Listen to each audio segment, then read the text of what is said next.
Ay, walang filter yan. Talagang ganyan yan. Kasi nagpa-bleach ako sa Real Herrera Dental Clinic kanina. And i-share ko sa inyo guys yung naging process and yung experience ko with them. So, ito yung before and after ng teeth ko, guys. Yung nasa taas yung before and then sa baba yung after. So, makikita nyo, guys, na yung pangil ko dyan sa taas, talagang madilaw siya, ha? Kasi, grabe na talaga yung stain ng mga kapag kape-kape ko because, yon nakakadilaw talaga ng ipin yon. So, ayan yung after. So, guys, yung bleaching process niya, I think it's up to 3 rounds ata or 3 cycles. So, for me, nakumpleto ko yung 3 rounds na yon or 3 cycles. Tapos, 8 minutes each siya. So, syempre, magsa-start siya na, ayan, naka-prep na yan, nilagyan ng pampabukas ng bibig, ba diba? Or parang hindi mo ma-close yung mouth mo kasi medyo mahapdi yung bleach pag ata na-touch yung tissue, ganun.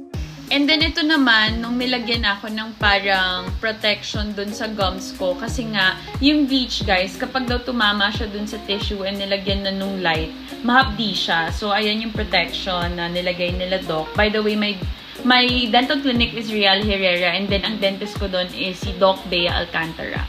Di ko na na-picturean nung nilagyan ng bleach. But basically, yung bleach is color blue. And then yan, nilagay na siya dun sa light. So, each cycle is 8 minutes. And then, yun nga, yung sinasabi ko kanina, na kumpleto ko yung 3 rounds. And it's different daw per person. Kasi parang, ay, ano ba yun? Parang sa iba, nakaka 1 round lang. Like si Mikey, 1 round lang. Kasi may ngilo feeling siya sa teeth nung nag-try siya mag-second round. Then, yung mga dentist doon, yung iba, na naka-try sila 1 round lang. Yung dentist ko, si Doc Bea, naka 2 rounds. So, depende at talaga siya sa ipin ng tao and sa pain tolerance mo, I think.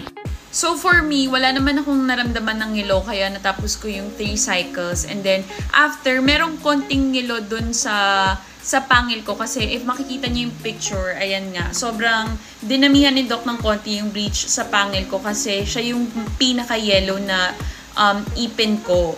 So, yun, medyo nangilo lang siya ng konti, pero hindi naman yung ngilo na sobrang sakit na kailangan ko mag-take ng gamot.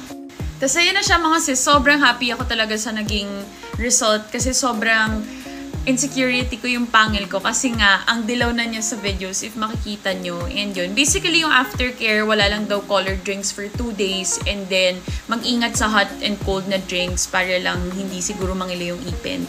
Tapos guys, I did their bleaching for only 5,000 pesos. So naka-promo si Real Herrera Dental Clinic. So message nyo lang siya here on TikTok also and meron din sila Facebook and Instagram.